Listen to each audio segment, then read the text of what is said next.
Kitty.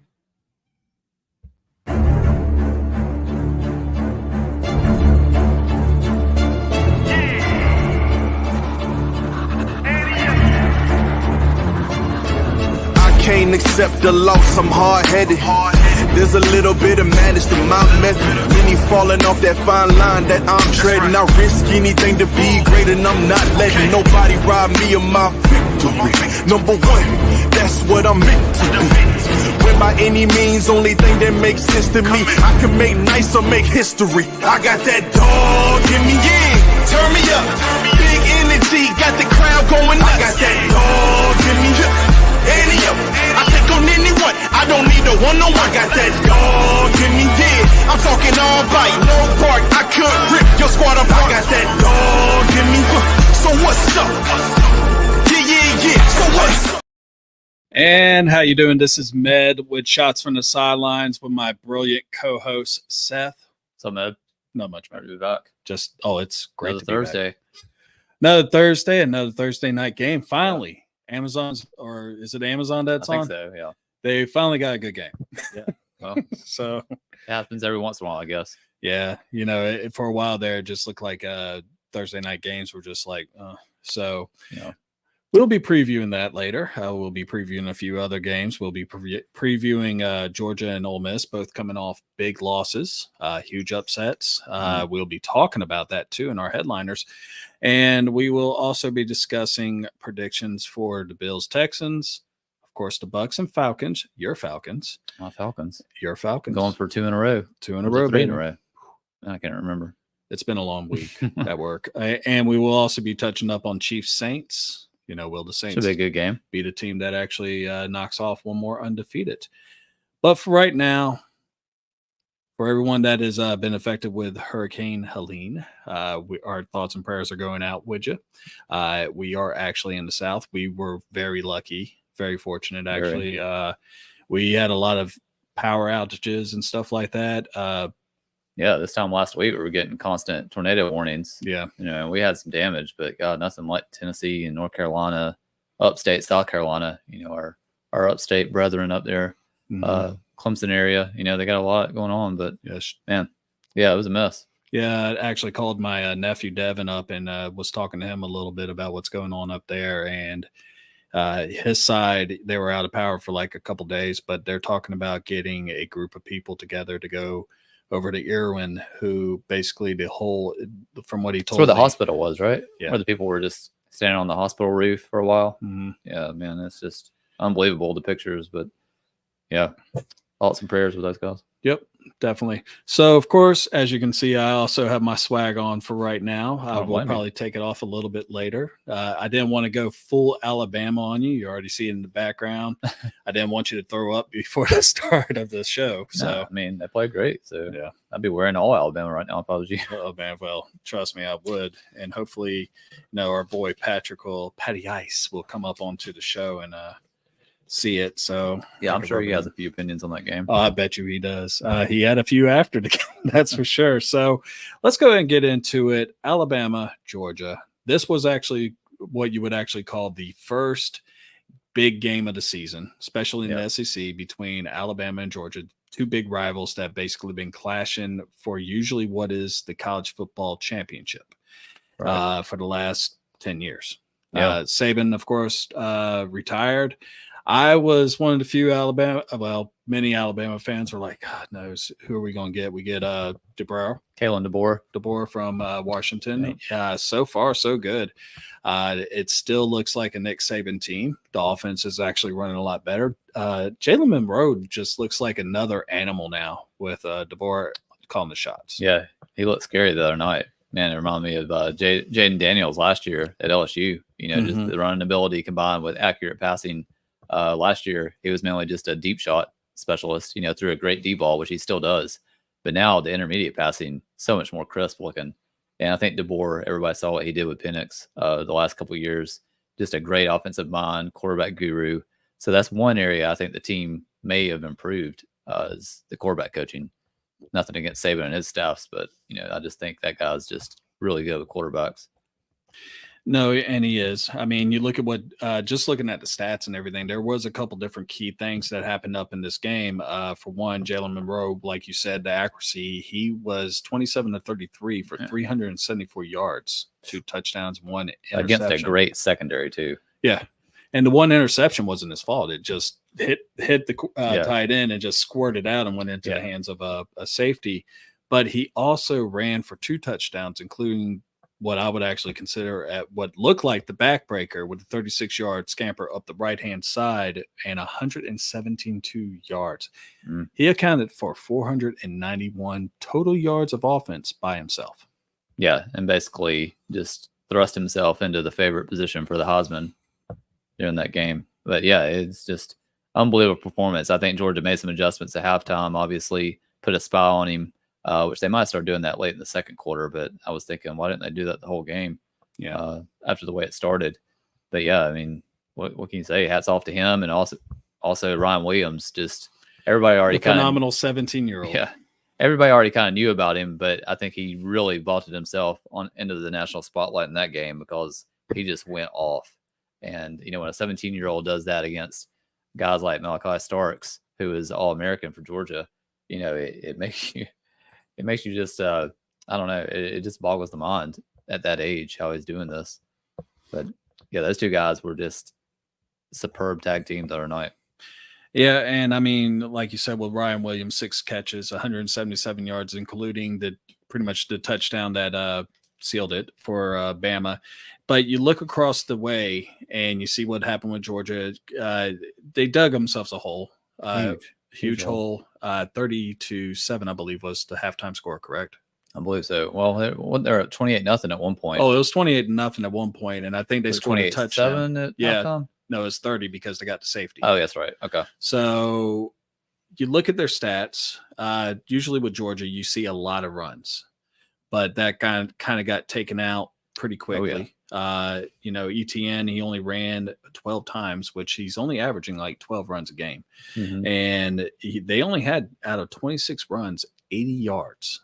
Yeah, that's not very Georgia-like. No. I mean, Alabama's running backs really didn't carry the ball much either. It was mostly Milroe. So neither running back core really got a lot of action, but Georgia didn't have a choice after getting down 28-0. I mean, it was just, they had to go just pass. Mm-hmm. And 4 turnovers by Georgia to Bama's 1. There was just a lot of things. Carson Beck, who you actually made a comment to our boys that we do in our own personal chat while we're watching the game. You did bring up, you know, the fact that he was the number 1 prospect. And I feel like, you know, we will talk about this later, but he went 27 of 50. So 54%.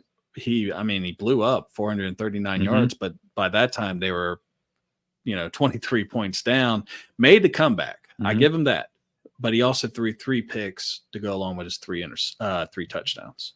Yeah. I mean, Carson Beck's normally, you know, like a 75% type quarterback, 75% he didn't know on his completions, but not in this game. In the first half, you know, it just was awful. I don't know what happened at halftime, but I mean, the guy came out slinging it in the second half, and he's still a great quarterback. I just think, you know, when you look at the performance of him against Milroe, you can kind of see Milroe just as, to me, the clear, you know, like, I'm not saying Milroe would be the number 1 pick, definitely, but I don't think Carson Beck is, to me, even top 10 worthy. I see him as a first-round pick, but I just think Milroe, we're seeing it with Daniels, you know, we're seeing it with other guys, just your escapability, the mobility that they have. I don't know. It just seems like he would be an easy pick for me right now going into the draft. If he actually goes into the draft. Well, I'm assuming. I mean, if he has games like this again, why not? I mean, the only other person I think of that can really spread the ball around right now that kind of matches him athletically would probably be, I guess, Shedeur Sanders, but that still is. Yeah, and he's a lot more elusive and faster. Can reward. Yeah, so he's faster. I mean, the guy has elite speed. Yeah. But yeah, I mean, like you said, credit to Beck. Great job bringing them back. And they had a chance to win that game at the end, which is crazy after the way they played in the first half. But they got to figure out this slow start thing. You know, Georgia's just had a habit of these slow starts. And I don't know if it's Bobo or, you know, what it is. But, you know, in this game, you can't get down to a team like Alabama at 28-0. It's too hard to come back. Yeah, and I mean the same thing happened with Kentucky, which me and you were talking about last week. Is is it going to catch up to them? When we're previewing this game last week, you can do that against Kentucky's of the world, that don't have much offense because they can't get up by 4 touchdowns. But you can't do it against great teams, which they have another one in 2 weeks with Texas coming. So should be fun. That will be fun. Also, speaking of Kentucky and offense, so Ole Miss was favored by 15.5 points before this game started. In fact, everyone kind of just like said this is going to just be another trouncing. This is going to be another game in which Ole Miss just powers through, destroys them. Wasn't the case. It ended up being the highest ranked team that a Mark Stoops coach team has ever beat. That's wild because he's been there forever. Yeah. And, he's 6th, but it's not the highest team that they have ever beaten. Mm-hmm. The highest is actually 1977, before me and you were born. Number 4 Penn State fell to the Ole Miss Rebels. Wow, was that a bowl game, I'm assuming? It probably was. Okay. But, you look, basically the game was lost after the kicker, Caden, hooked a 48-yard field goal with 48 seconds to go. Game was sealed. The play, of course, that everyone's talking about was when the backup quarterback, Gavin Wimsatt, was diving in for the touchdown, gets hit, ball stripped, fumble, pops directly into the tight end's hands, Josh Caddis. Yeah, Caddis. Yeah. For the go-ahead touchdown. And wild play. It's just crazy for what you had, and you look at what they were able to do on offense. Kentucky usually, Vandergriff is not usually this steady, especially against a team that had one of the best pass rushes in the nation. This is his best game by far. I mean, he's looked awful against like South Carolina and a couple other games, but yeah, he really played well in this game. I got to give him credit for that, which we knew. I mean, he was a 5-star quarterback coming out of high school, and he played at Georgia for 3 years or 4 years. So he had to have some talent. 18, 28, 243 and a touchdown. Most importantly, no turnovers, which was huge for him. But yeah, if you look at the stats are almost identical. Rush yards, pass yards, total yards. Just sometimes you have to have a little luck, and that ball bouncing through the tight end was just what they needed. I mean, there was one fumble by Ole Miss, so I guess that was the only difference as far as turnover battle. But the biggest thing I noticed, and I watched most of this game, was the time of possession.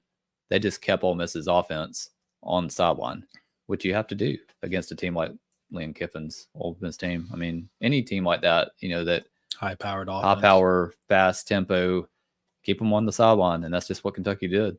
Yeah, and even though Ole Miss actually had a bad game against Kentucky and the defense for the most part, I mean, Mark Stoops is a great defensive mind. We will say that. I mean, he's been able to lock down people left and right. They almost beat Georgia. So, but as far as this goes, their offense was like just clicking towards the red zone. They were 3 for 3 in the red zone, 3 for 3 against fourth downs. They won the turnover battle. I mean, everything that, like you said, it was just one of those games where everything just clicked for them. Yeah. I mean, that was really shocking, especially being at Ole Miss. I know the fans had to be really shocked because they just probably penciled this in as a win, looking at other games down the road. I mean, but now Ole Miss is in a position where they can't lose another game if they hope to make the playoffs. So we'll talk about their game coming up this weekend later. But yes, we will. Yeah, they have some stuff to fix. Yep. And the last thing that we have for our first 3 subjects that we'll have before we go to a 6-pack is that Jayden Daniels. Man, wow. Just lighting it up, isn't he? Yeah, a couple of people have already asked me, they're like, do you really feel like Chicago made the right decision going to Caleb? I mean, I can't make that decision for us, but Seth can tell you, everyone can tell you that knows me. I was bigger on Jayden Daniels right from the get-go, and, he's proven it right now. Right now, he's passing for over 82% completions. Yeah, he was crazy accurate at LSU last year, but 82% is just unreal. And he's running the ball too. I mean, it ain't like he's just sitting back there dropping like 5 yards outs like they were trying to do with Bryce Young last year at Carolina. He's like slinging it. The dime that he threw to Terry Terry. Yeah. against the Bengals. I mean, it was just right there in the breadbasket. I mean, he's hitting it from far. He's hitting it from short. He's hitting it everywhere. And, you know, he's 897 yards after 4 games. That's what, 225 yards roughly, just about. I mean, might as well just give him an extra yard. But, I mean, he only has 3 touchdowns passing, but he's got 4 rushing. You know, he's just being really efficient. 1 interception, which for a rookie, that's unbelievable. So yeah, he's just playing like a veteran. You know, he's not throwing for 350, 400 yards a game, but he's just doing what it takes to win. And considering where they were the past couple of years, they're in a great place right now. You know that I was going to say, I'll just say Washington faithful, how excited they are right now to be out of the Dan Snyder era. I mean, Dan Quinn's done a great job there. Yes. And I thought Quinn was a really good coach with the Falcons. It didn't work out, after that Super Bowl. But bringing in Kingsbury, I think that was a good move. So Kingsbury got some revenge against Arizona last week. So, yeah, that's a good duo because Quinn's obviously a defensive mind and Kingsbury is a good offensive mind. So they are, fast tracking it in Washington. And that's one of those teams that, even though we know them as the Redskins, they have that history, that aura, so it's nice to see them good again. It is. And of course, it's a little early in the season, but a big question a lot of people were asking, and I actually put this up on Twitter earlier, is, well, I misspelled, but will the Commanders win the NFC East? If y'all want to discuss this with us, you're more than welcome. Thank you for hanging out with us tonight before the game. Yeah, we appreciate it. I can't get that, that I guess I can't get behind it this early, I guess, they're 3-1, but just the fact that they're in position to compete for a division title, I wouldn't have thought before the season. I mean, Dallas, Philadelphia, even the Giants are playing better. So it's going to be tough, but just the fact they're here competing for it, that's a great job. Yeah. I mean, I can accept that. What do you think? I mean, you think they can win it? I think what's going to happen is as far as the Commanders are concerned, I already know that I honestly, sorry, Dallas fans, you're not going to win it this year.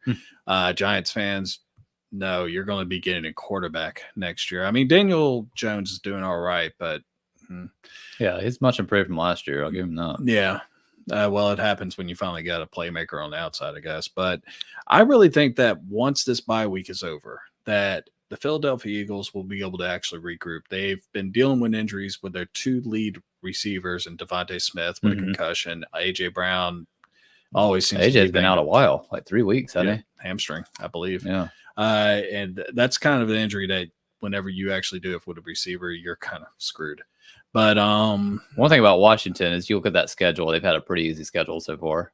I mean, 4th place schedule. Yeah, I mean, is that 4th place is the toughest or the easiest? Well, whenever depending on how you finish, they finish from last year. Yeah, so yeah, I mean, so they're going to face some tougher games coming up pretty soon.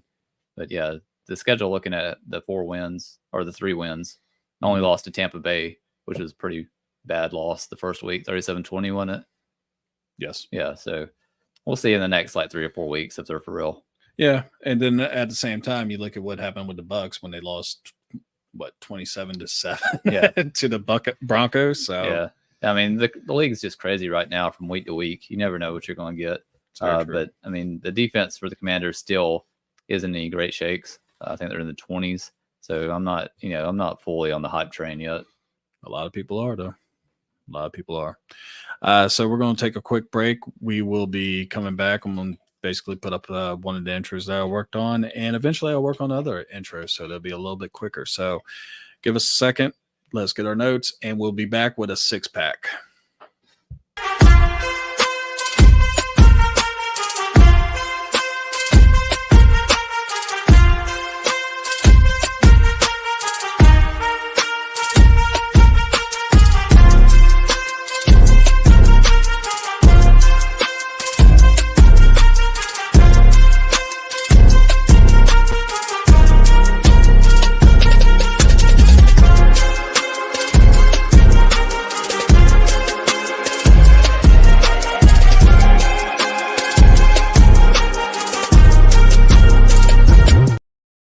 So before we get into this, you were looking at the schedule for Washington right now, Right. and they're kind of going into like their sweetmeats, I guess is a good way to put it. Sweetmeats. Yeah. I mean, Cleveland, Baltimore, Carolina, Chicago, the Giants, and then Pittsburgh, Philly, Dallas. So it's not exactly a murderer's row. I mean, No. there's some tough games, but there's also a couple winnable games. So, yeah, I mean, they're going to compete for the league title, I think. Surprising. Well, there you go. So we're going to be doing a 6-pack, and typically what happens is there are 6 questions that I thought about over the course of the season. Usually it is pro football because that's what we mainly talk about, but we do talk about college football as well. And Seth knows his college football. I give you that, man. Thanks, man. Appreciate that. You know your football, period. Well, I know my SEC football. Yeah, there's going to be some SEC questions in here, some of which that we already talked about. One being Carson Beck. Is he still the number 1 prospect for quarterback in this year's draft after his struggles with Kentucky and Alabama? I think I already gave my answer on that one. I should have saved it, but no, I don't think he's the number 1 guy at all. I mean, Milroe obviously the other night I think proved that he's the number 1 guy currently, and like you mentioned, Shedeur Sanders. Even though I'm not a big fan of some of his theatrics, yeah, he is a good-looking prospect. Has some ability and a cannon for an arm. I mean, I do like Beck as a first rounder. I just don't think he's a top 10 type of guy. That obviously depends on how many teams are desperate for a quarterback. So we'll see on that. But he's not the number 1 quarterback prospect, and not close right now. So when we were actually when I was looking up stuff and researching for these 6 questions and everything, I actually looked up a few other players and everything. And one that really struck out for me is the person I actually mentioned earlier, Cameron Ward, who we fell in love with last year when he was with Washington State. And now that he's with a team like the Miami Hurricanes, he has a lot bigger spotlight on him, especially with the way that he's been playing this year. I mean, the dude is just lighting it up right now. Miami's looking great. In fact, they're looking like a playoff contender at this point. And he is graded at an 8.7. He's number 1 as far as that goes with quarterback prospects.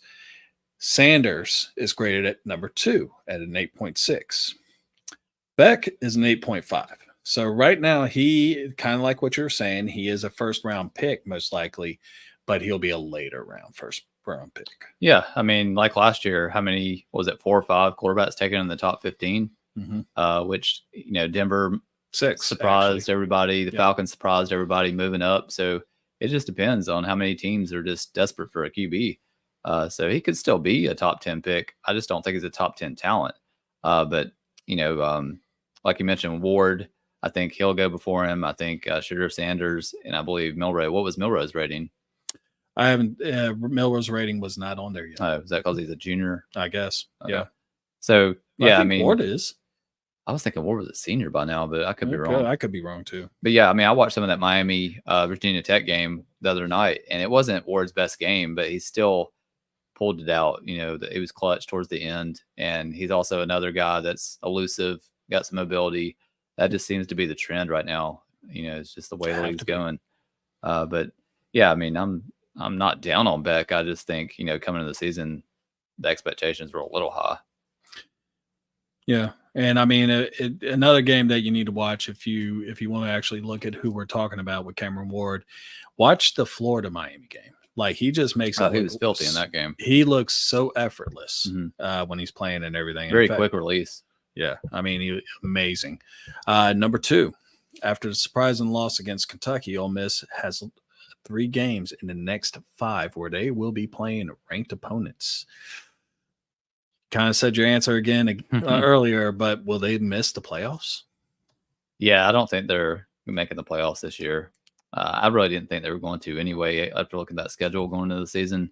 But with Georgia and LSU coming up soon, maybe they split that, but probably lose to Georgia, maybe beat LSU.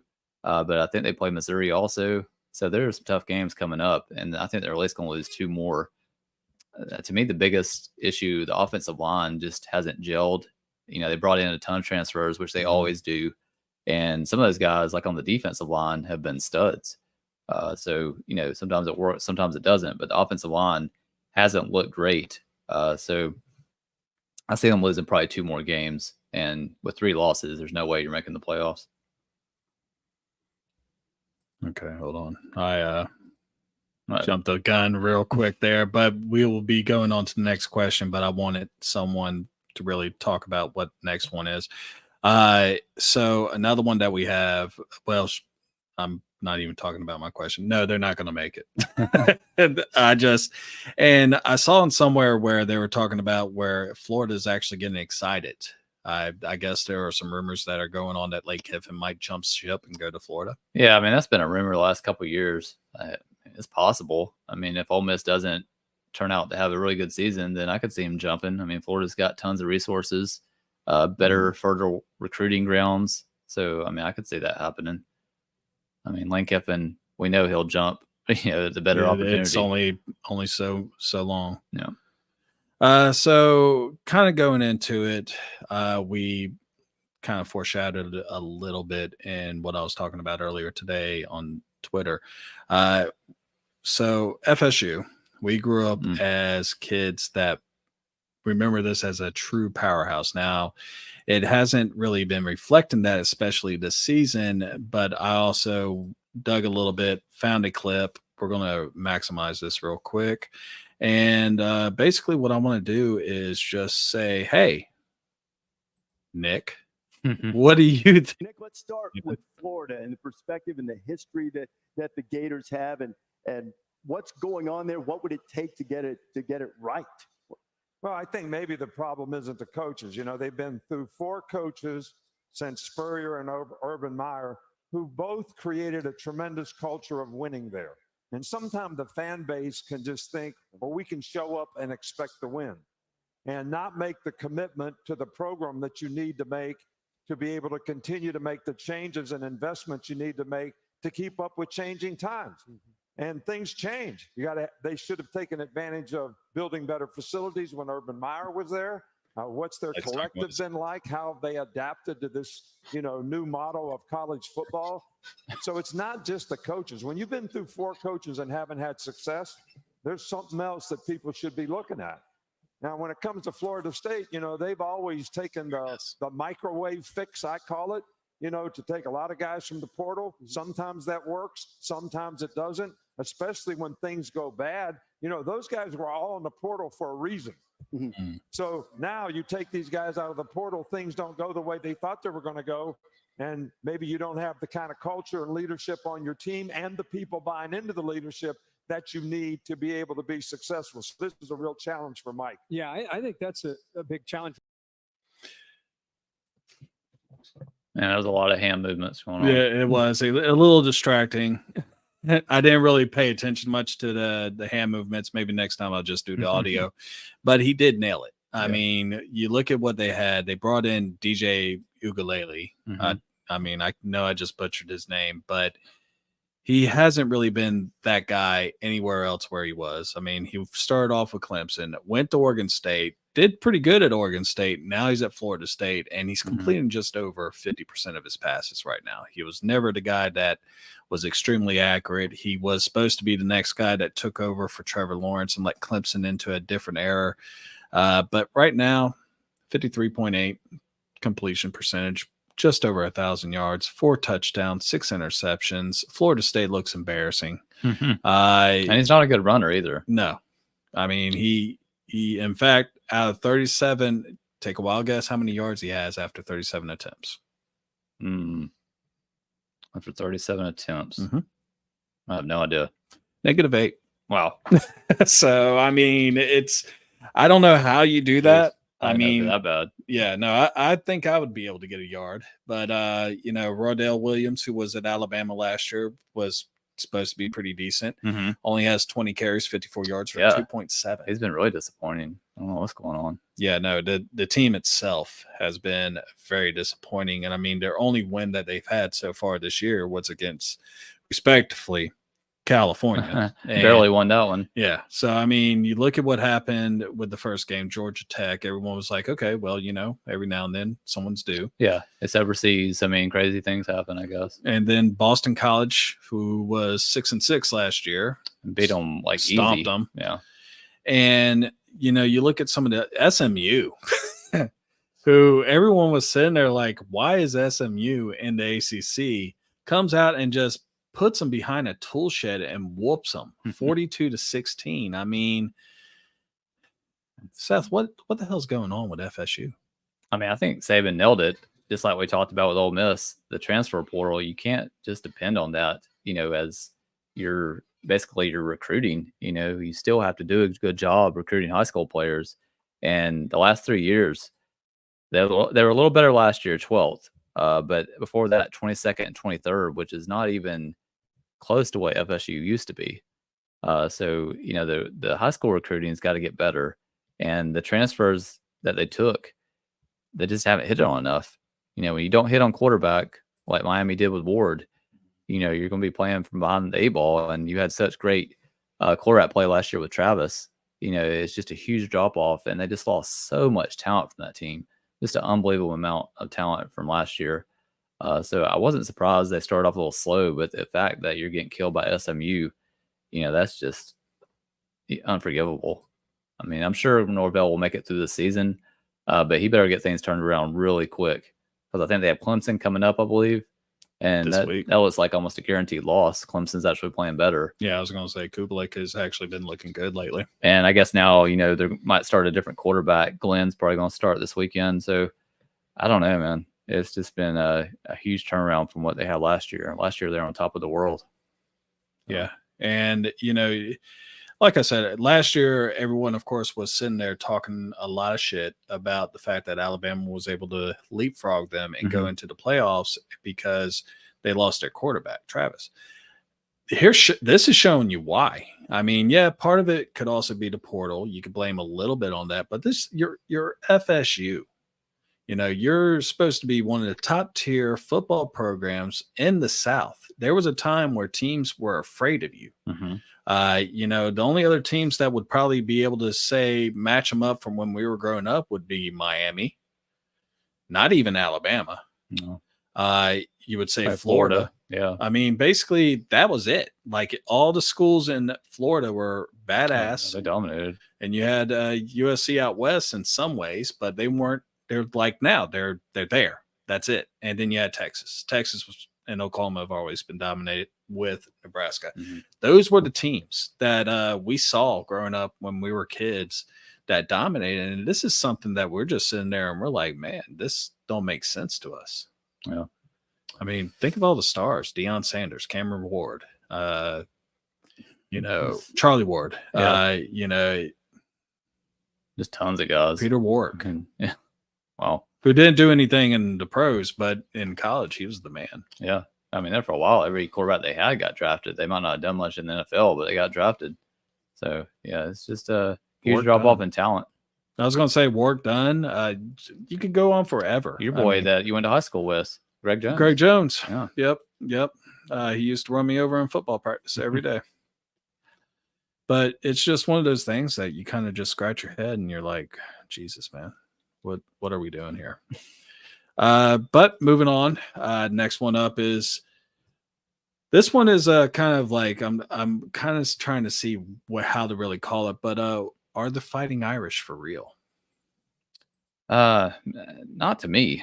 I know they bounced back last week with that Louisville win, which is a solid win. That'll look good on the resume. But when you lose to a non-power conference team like Northern Illinois a few weeks ago, I don't care how close it was or what circumstances are, you're not for real.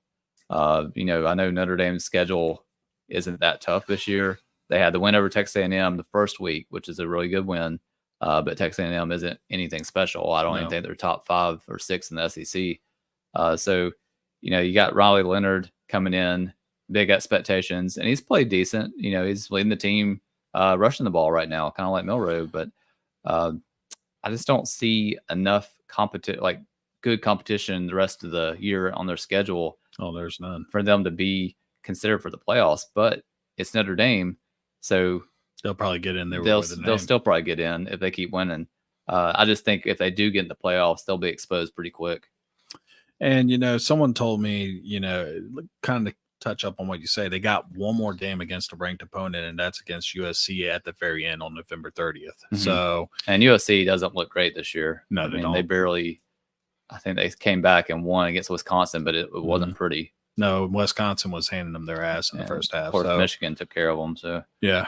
So, I mean, you look at them right now, Notre Dame is 14th right now. And then their next 4 games is Stanford, Georgia Tech, Navy, and Florida State. Now, if this was back in the 90s again, that would actually be a pretty solid. That'd get you there. But Florida State Notre Dame game used to be a great game. Mm-hmm. Yeah. But, yeah, no, like you said, things have changed. And, it's just crazy to actually sit here. Like someone told me, they were like, well, Purdue's usually pretty decent. No, they're not. Oh, they're horrible this year. Yeah. I mean, they got bombed 66-7. There's nothing decent about that. You whoop their ass. So, Yeah, Jeff Brom's not there anymore. Yeah, exactly. Near as Drew Brees or Kyle Horton or any of the other guys that went on to the NFL. Yeah. So, yeah, no, I kind of agree with you. If they do sneak into the playoffs, it will be as a 12 seed, maybe 11 seed. But they're just, even then, I mean, I honestly think that, they would probably give it to a non-power 5 team like UNLV. I mean, they're in the top 25 right now, and you got BYU. So, yeah, I just don't see enough explosive playmakers on that offense. I think their defense is really solid, but I mean, what you're getting Notre Dame, solid defense, really good offensive line. But when you match up against teams that have explosive offensive players, it's hard to keep up. No, I agree. So for the next question, which will be 5, what is the next college football game a fan should be looking forward to? I have an idea. Yeah, off the top of my head, Texas, Georgia coming in a couple weeks. I mean, that's a epic matchup, kind of like Alabama, Georgia. With some huge playoff implications. I mean, after the game last week, Georgia almost has to win this one so they don't have to depend on others tripping up along the way. I mean, yeah, Georgia probably could lose it and still sneak in at the end of the year, but you don't want to depend, on other teams, what they do. You want to do it yourself. You want to make sure you have control of your own destiny. Agreed. You just disappeared on me, man. I did. But yeah, once again, the talent is almost even. I'm back. And we have 2 great quarterbacks going at it. Luckily for Georgia, Ewers can't run like Milroe, so it should be a little bit easier for him to contain him. But Ewers, we've seen him in the past. He plays huge in big games, especially against Alabama. So it's not going to be easy for the Georgia defense. But I just think, I don't know, I can't see Georgia losing both games like that. But that's the next one that I'm looking forward to big time.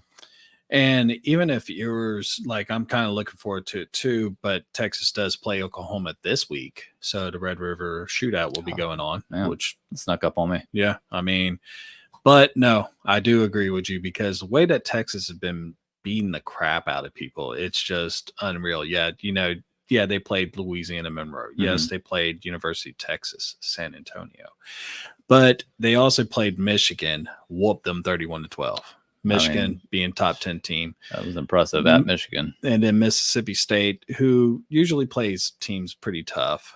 They beat them up 35-13 in their first ever SEC game. So, but, you look at what Arch Manning has been able to do in, these games. He came in 3 games ago. They're scoring over 40 points a game with him. The defense, of course, looks pretty good, but like I said, it's Mississippi State, not exactly an offensive juggernaut. Yeah, and they struggled that first half. I mean, that thing was close at halftime, like 10-6, I believe.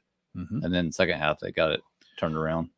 But, I mean, we both are, I would say, big fan of Arch Manning. We kind of just want to see what he does. So, yeah, I mean, I think everybody wants to see Arch Manning against a team like Georgia, but I think we'll be seeing Ewers. He'll be back from that injury, and I'd be surprised, unless Arch gets in, for a couple plays here and there, like a special package. But I don't know. I think it'll be Ewers. Yeah, and looking at the stats and everything, it's pretty comparable. Now, Arch does have more yards overall than what Ewers is having, but you look at yards per game, and Ewers got him. So, yeah, I mean, I would trust the veteran in that type of game. I know Arch is a special prospect, but man, that would be tough. A redshirt freshman with very little experience going against Georgia defense. Very true. But I mean, either guy is a really good quarterback. So we'll see. Number 6 and the final one for this 6-pack. What is the most surprising moment in this college football season so far? Man, I was thinking about this, and we already talked about the Notre Dame Northern Illinois thing. I mean, that was probably the most shocking as far as the outcome of a game. But I think the most shocking to me, just turn of events, has kind of been this story with Matt Sluka for UNLV, basically quitting the team after starting out, I think 4-0. We were talking about the chances of them possibly making the playoffs. I mean, this team was rolling, and all of a sudden, your quarterback's gone, saying that he didn't get the $100,000 that he was promised by an assistant coach. Oh, shit. Which, of course, being a he said, she said, the university's saying, they never promised him that, or they don't have any idea what he's talking about. But, just something like that happening is just, you don't even think about that. For the fans of UNLV, the football team, it's just so sad because you got this great season starting, and all of a sudden this guy that's playing really well for you just, completely bolts. It just is a sad situation, but, they're already like imploring Congress to make all these changes, creating laws, to make it easier and everything for the whole NIL thing. It's just a aspect of the game now that has kind of just gotten out of control. When you have guys saying that coaches promised them stuff, it's like, well, I mean, where's it going to stop? So fortunately they won last week, and I hope they can keep this thing going. But man, that'd be really sad if it came down to losing their quarterback, keeping them from getting to the playoffs. Well, I didn't expect that. I had to go something different. Yeah. I mean, no, that definitely caught me off guard too. I was like, oh shit, I didn't even know about this. I'm gonna have to read up on that. A huge story last week. I mean, not so much this week, but man, the guy, I think he transferred from like Holy Cross. So he wasn't like a huge prospect or anything, but he just had been playing really well, and that team has not had much success on the football field. So, it was a great start for him. I just felt bad for the fan base and the rest of the team. I don't think I could just quit on my teammates. I think I would have tried to handle this behind the scenes, somehow. But I guess once you play the 4 games, you can still redshirt now. So I'm assuming that's why he quit when he did. You can still keep that redshirt. That's whack. That year of eligibility. That's whack. Yeah. No, that's a bad move. Man, I don't even want to. I was going to say Northern Illinois is beating Notre Dame. Yeah, I mean, that's kind of throwing me for a loop right now. I mean, and then you have Barry Alexander for USC, the transfer from Georgia, that also decided, I'm just going to take my talents elsewhere and sit out the rest of the season. So they need to fix the NIL shit, man. That's bullshit right there. I couldn't do that either. Yeah, that's pretty rough. Oh. But yeah, that's the 6-pack. Oh, there you go. Had to end it on a downer. Well, we'll bring it back up to an upper because we're going to be predicting 5 games, 2 college,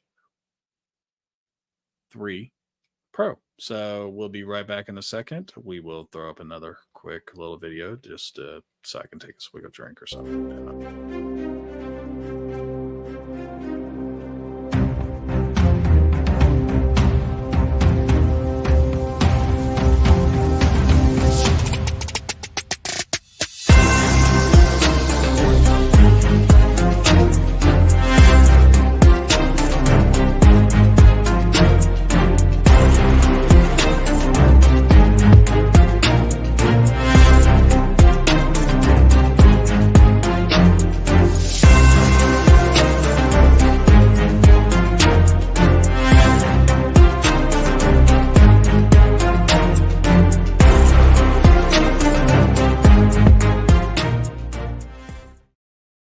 And I had to actually talk to him about it. I was like, dude, it's in UNLV, but still, it's just something that like normally I would have heard that.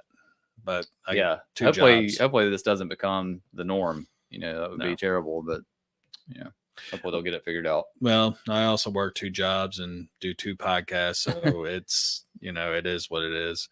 So this is where we actually do some predictions. We're usually pretty accurate on this, by the way. Yeah, we're always accurate. That's right. Except when I bet on games. That's right. But what's crazy is like out of all the fantasy football leagues that I'm in right now, the only one I'm doing good in is the one I don't have money in.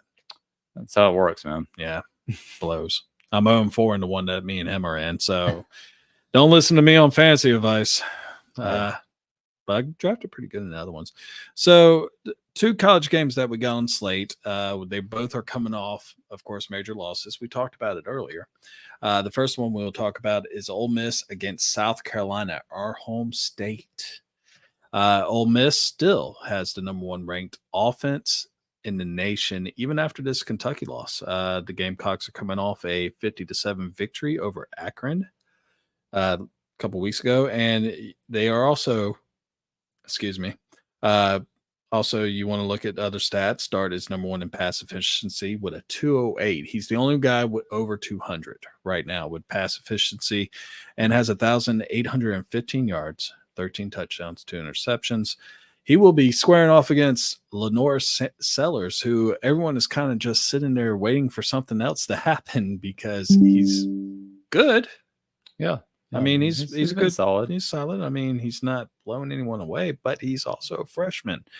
And the Gamecocks do struggle with third down efficiency. They have only converted 16 of 54 attempts. So that's not good. No. So what do you think is going to happen? Is Ole Miss going to bounce back and take the spread, which I believe is it was a high spread. I'm going to have to look that up. Yeah, I keep going back and forth on this one because you just look at the teams on paper, you would say, yeah, Ole Miss is going to handle this one. But you look at what happened last week with Kentucky, and this South Carolina team pounded that Kentucky team. So I know you can't just say, like, they beat them, so they're easily going to beat them. But it is at South Carolina, and I feel like South Carolina has some juice right now. The LSU game, they should have won. I feel like the refs kind of took it out of their hands, but they controlled that game, most of it. So, you know, it's going to be interesting to see if Ole Miss gets that offensive line kind of shored up a little bit, because South Carolina, best thing I think they have about their team is a defensive line, especially the edge rushers. Dylan Stewart, the remarkable freshman coming off the edge, and the transfer from Georgia Tech also having a really good year. But, you know, this is Ole Miss like desperation game. I mean, they got to win this game. They got to take this one. And it'll be interesting. You know, you see the return of Juice Wells coming back to South Carolina after he basically shut it down last year, you know, with the kind of like injuries that he claimed he had. But, you know, Wells took the money and went to Ole Miss, which is fine. But he didn't really do anything last week against Kentucky. So he'll have to step up this game and take some pressure off of Trey Harris, because Trey Harris can't do everything. I mean, Trey Harris had like 100 targets last week. So, yeah, the Ole Miss also, they got to get the running game going. They don't have Quinshon Junkins anymore, but they do have Harold Parrish, who is a pretty solid running back, but he didn't do a whole lot last week. So he's got to get that run game going. And then South Carolina, like you're saying, Sellers just has to get a little more balanced. The guy's a good runner, but he's got to have a little more success throwing the ball. And, you know, once he gets that going, I think this can be a pretty good team. South Carolina just took some transfers in receiver because they lost guys like Juice Wells. So those guys are still trying to get that chemistry going with Sellers. We'll see if they can get it going this weekend. But I got Ole Miss winning like a 27-24 type score, field goal game. I think it'll be close, but I think Dart versus what you have in Sellers, you have a huge advantage at quarterback. So I'm going to take that team. So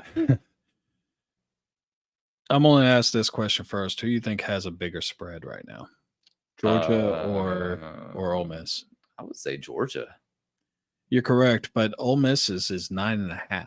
That is kind of surprising. Yeah, so they're not really putting a lot of faith in, kind of like what you said. I mean, you got 2 good defenses that really can put pressure on the quarterback. The only thing that I really noticed that when I was looking up stats is that a lot of last year where they had trouble protecting Rattler, they also have trouble protecting their quarterback in the backfield right now. In fact, they're ranked 130th out of 134 teams. That said, I think, you know, this ain't – I want to have it as a close game. I mean, I'm not a Gamecocks fan, but it is my home state. I don't cheer for Clemson at all, but I will cheer with South Carolina every now and then, even though I talk a lot of shit about them. But I would actually take the points. I would go with Ole Miss because I think this is going to be one of those games where they're going to want to really put screws to someone, especially after losing a game like that to Kentucky. And I think Lane Kiffin's going to sit there. He's going to run up the score, and Andy will have someone else to hate for the next 5 years. Yeah, it's easy to hate Lane Kiffin. I mean, just looking at him. I mean, Alabama hates. I mean, he helped us win the title, and we hate him. Yeah. Yep. So Auburn, Georgia. Georgia. Oldest rivalry in the Deep South. I've heard that before. Yep. Should be an interesting game. 64, 56-2. Georgia is leading, and they have won 16 of the last 17. Man, they have dominated lately. And I mean, that goes without saying, but I didn't know it was that lopsided. Yeah. Jeez. Yeah. Yeah. Auburn's kind of fallen on hard times. I mean, they kind of, made a deal with the devil, bringing in Hugh Freeze. It hasn't quite gone like they expected so far. But I did see some promising freshmen out there. I don't know if you watched any of that game last week against Oklahoma. They controlled that game, and it's Travis, they lost that game, which I blame Hugh Freeze for.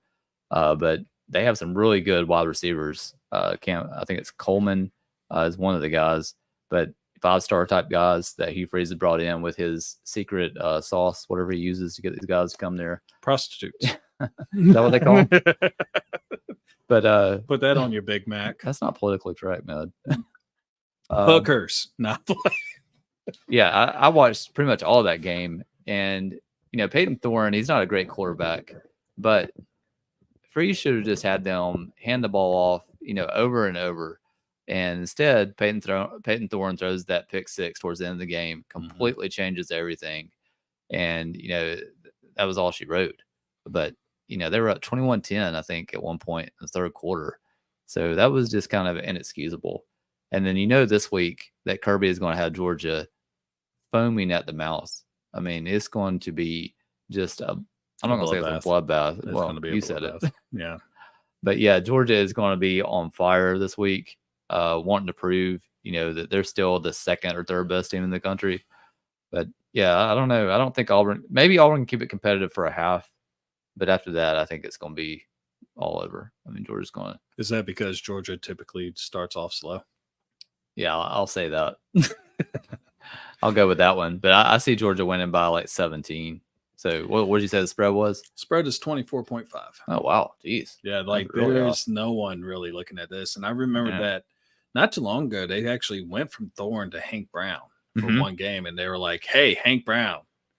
And then they went back to Thorne. So yeah, it's like Hank Brown had that horrible game against Arkansas, or the horrible first half. So both guys have had a lot of problems with interceptions. But last week, Thorne did fine until the end of the game when he threw the pick six. And I don't know, man. I don't know what Hugh Freeze was thinking on that one. He said it was like some of those run pass options, and then Thorne decided to throw it when he probably should have handed it off. I mean, I don't know whose fault it was, but you tell that guy, hand the freaking ball off. You don't give him the choice. Yeah, just turn around and hand it. I mean, they do have a good running back in Jarquez Hunter. A great running back. I mean, is just he's tearing it up for Auburn. I mean, when he's your best player, why not give it to him? And you're up 21-10. Your defense is obviously controlling the game. I don't know. It just made no sense. Well, right now Hunter has 437 yards rushing. Was that my cat that I hear at my door? I didn't hear it. I might scratch my leg. Oh, okay. Maybe I heard that. Whoa. And 2 touchdowns. Peyton Thorne, like we were talking about, you talked about earlier. He's doing okay, I guess. He's thrown a couple interceptions. Auburn has not won a home game yet, which I find kind of shocking. But they're playing in Sanford. And, it's a lively crowd. You're going to have a whole bunch of people just sitting there going, go dog, sick 'em, and all that. Cam Coleman, that was the name I was trying to think of. And then they also have Keandre Lambert-Smith, the transfer from Penn State at receiver. Okay. And they also have Robert Lewis, and they also have Percy Lewis. I mean, Malcolm Simmons. They have some really good receivers at Auburn, like young guys, but they just need to get the ball to like you're saying. Hunter, man, really good running back. They should have fed him like 30 carries last week. Love feast. So yeah, I think Georgia's going to handle this one pretty easily. So we both got Georgia covering. Well, you had 24 points, so I had Georgia winning by like 17. So you're not. What do you think? Spread. You think they're going to cover the 24? Oh, I think they're going to cover the 24. I mean, I am an Alabama fan. And I don't think highly of Auburn, but you know which other team I don't really think highly of. Oh, yeah. But you think they're going to make a statement this weekend? Oh, they're definitely going to make a statement, especially after what happened. You can't let a game. I bet you, if anything, the first thing they did at football practice on Monday was run 2-minute drills until they puked. And they need to learn how to actually fire off right from the get-go and not wait another half. You have a game like that, you're out. You're done. And, you might be able to get away with it with Auburn, depending on what comes out. Because, I mean, Thorne still can fling it. Doesn't necessarily hit the right team, but he can fling it. I mean, he had a pretty good career at Michigan State before he transferred to Auburn. I don't know what's going on with all the interceptions.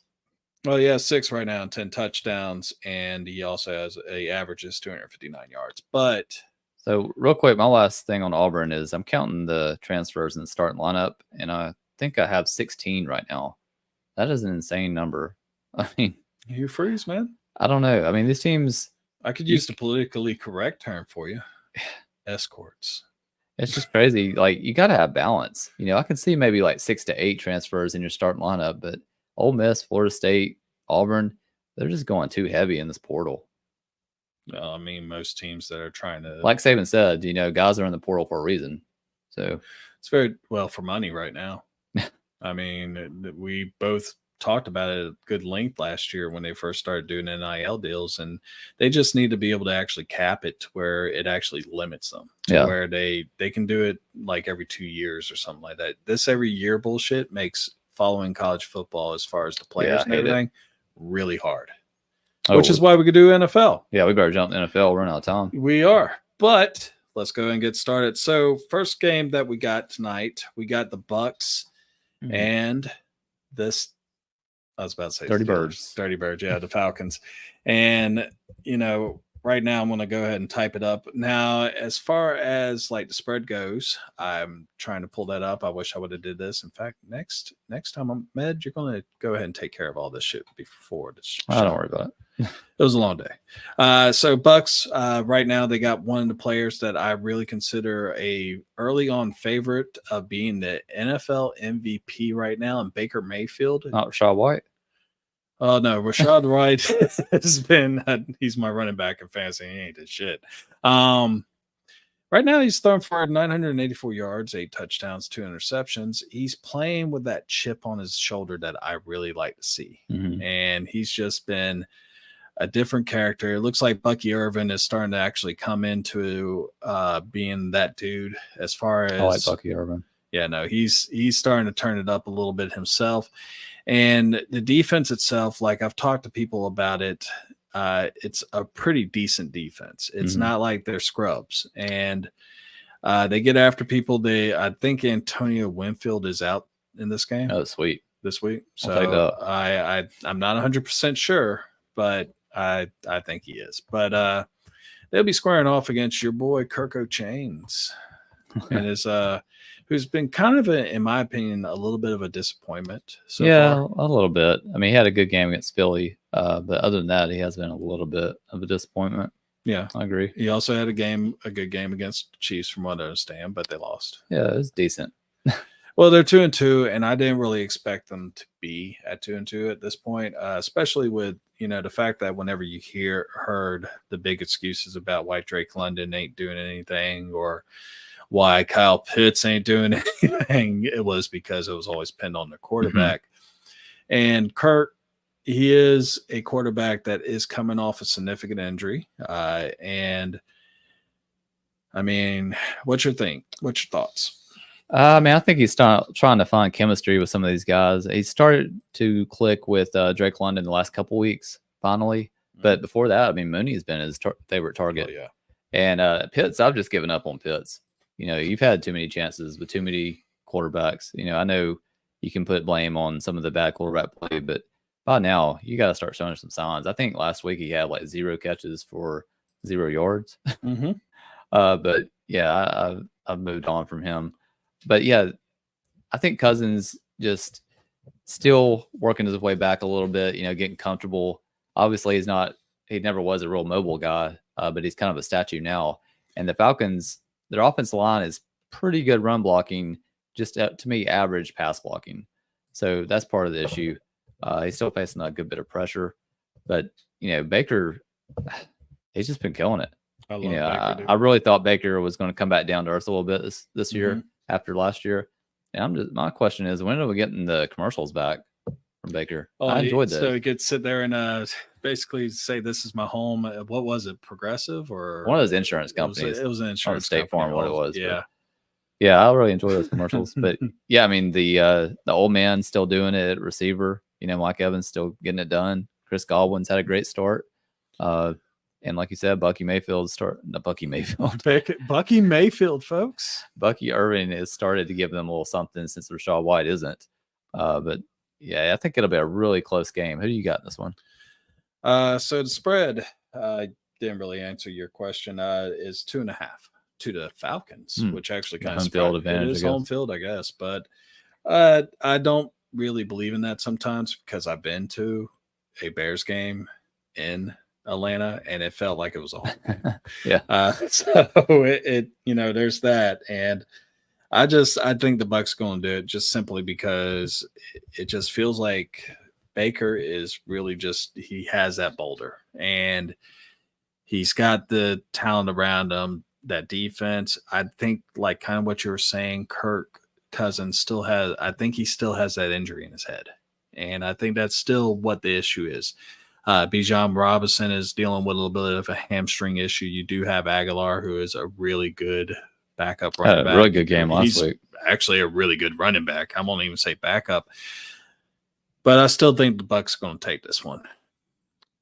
Yeah, I think I'm going to agree with you. I hate to do it, but I think they're going to probably win by like 3 points. So also they cover the spread. I just look at the weapons, right now with Bijan dealing with that hamstring issue. I just don't see any explosion on this Falcons team. So give me Buccaneers. Now I can say that I think that later on in the year we'll see what happens with the next game. Yeah, I think Cousins will get better as the year goes along. So yeah, I can see that. Next game up on the slide is the Bills and the Texans. So it sounds like a pretty good game. I pick only good games.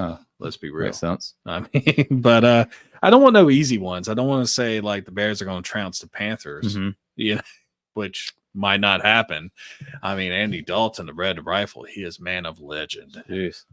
But we're not talking about that. We're talking about Josh Allen versus CJ Stroud, who just lit it up last year. Houston Texans are definitely one of the teams that I feel has a good chance of knocking off the Chiefs. Now, there was that one game where they played against the Vikings where they got destroyed. Yeah, they did. And it wasn't even close. It was really bad. Yeah, and right in that game. But, this is the Buffalo Bills who are coming off a shellacking of their own against Baltimore. Man, I mean, that was shocking. This was after they gave a shellacking to, who was it?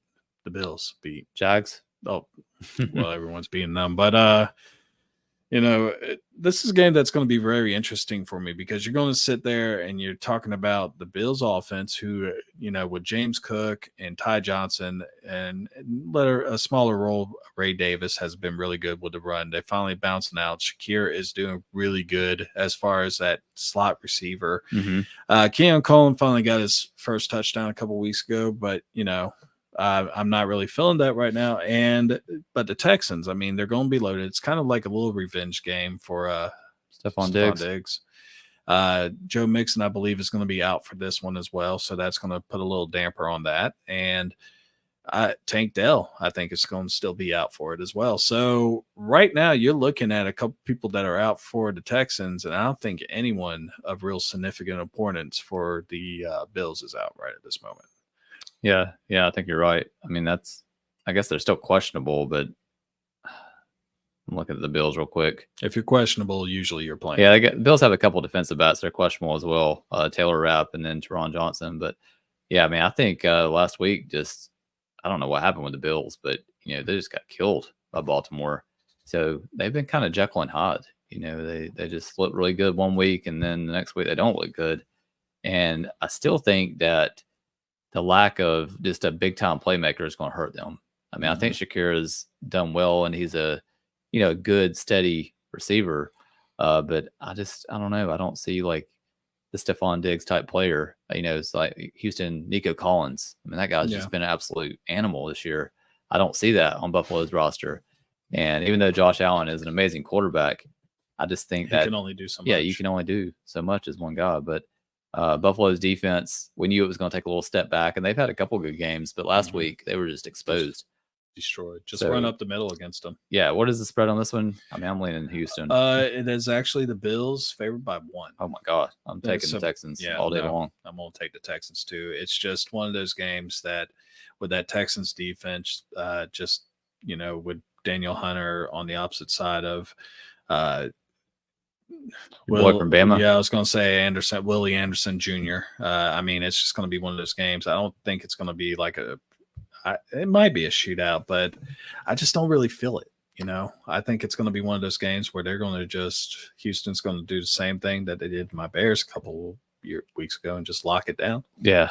Yeah. I mean, this shows how bad Jacksonville is. The way Buffalo just went up and down the field on them. And then turn around and Baltimore just goes up and down the field on them. Yeah, give me Houston. I don't know. There was one more point I was going to make. Oh, Von Miller suspended, right? Mm-hmm. For 4 or 5 games. For the next 4 games. Yeah. Substance abuse, put it away. Just quit smoking that. You can wait till after cut. And Vinnie Mac just shooting up together.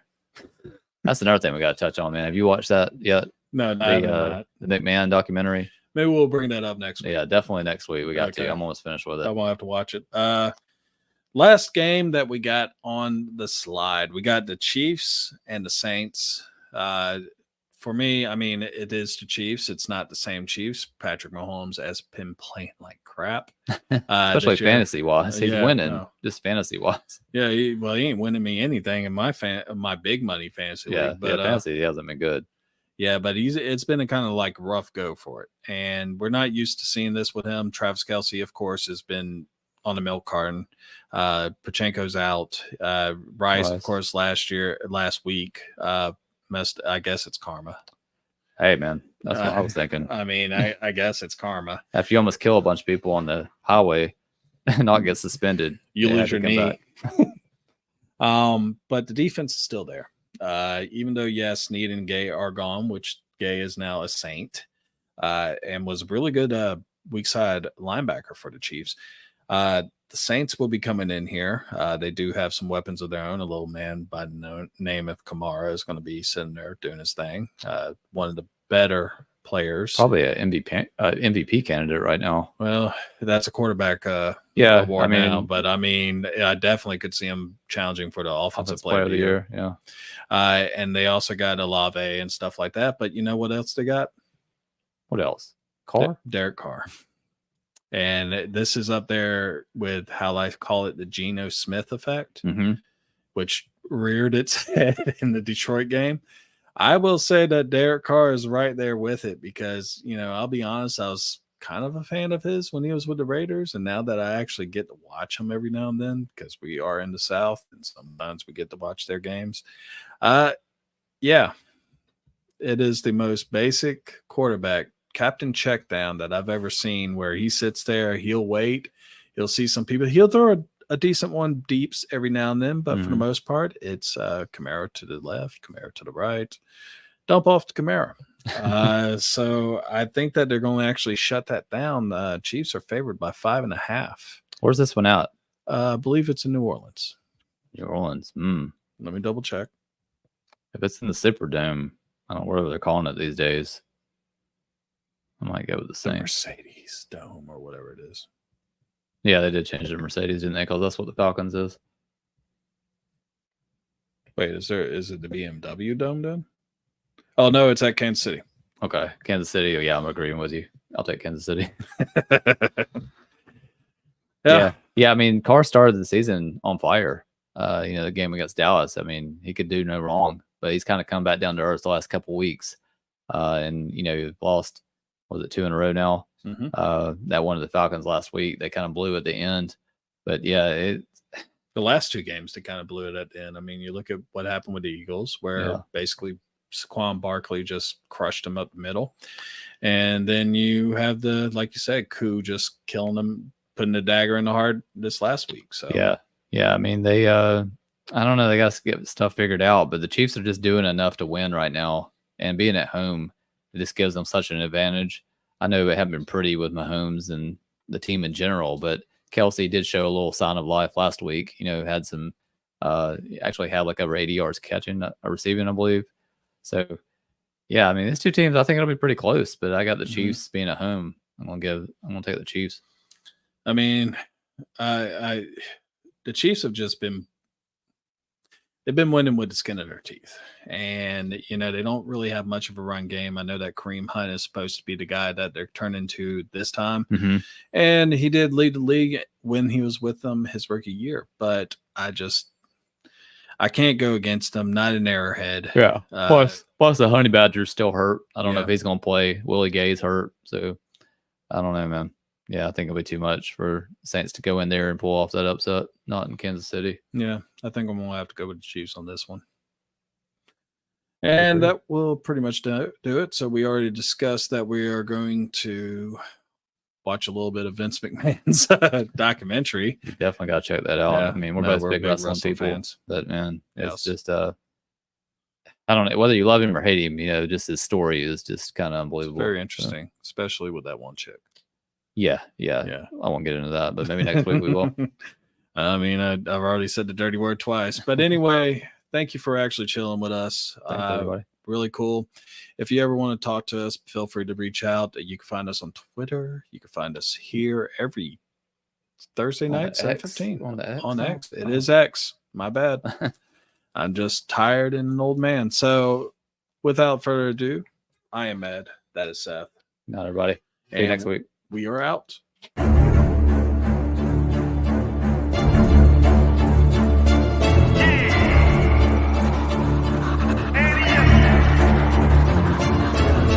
Can't accept the loss, I'm hard-headed. There's a little bit of madness to my method. Many falling off that fine line that I'm treading. I risk anything to be great, and I'm not letting nobody rob me of my victory. Number one, that's what I'm meant to be. When by any means, only thing that makes sense to me, I can make nice or make history. I got that dog in me, turn me up. Big energy, got the crowd going nuts. I got that dog in me, I take on anyone. I don't need a one-on-one. I got that dog in me,